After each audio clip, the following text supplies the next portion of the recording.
So ఇప్పుడు ఆయన జన్మించిన గుహలోకి వెళ్దాం. ఇక్కడ చూడండి, అందరూ క్యాండిల్స్ వెలిగిస్తున్నారు. ఇది సో మళ్ళీ కిందకి వెళ్తున్నాం మనం. ఇది ఆ అసలైన గుహ.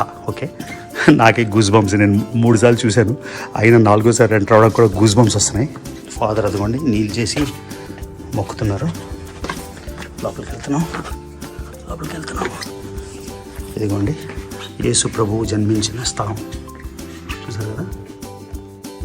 ఆ స్టార్ మీద ఇక్కడ రాసి ఉంటుంది లాటిన్లో.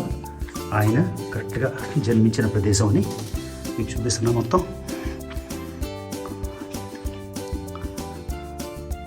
సో ఈ స్పాట్ ఎగ్జాక్ట్గా జీసస్ క్రైస్ట్ యేసు ప్రభు పుట్టిన ప్రదేశం.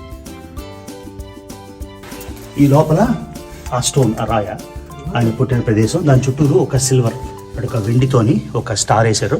ఇవన్నీ ల్యాంటర్న్స్. ఆయన పుట్టాక ఆయన్ని ఇక్కడ పెట్టారు.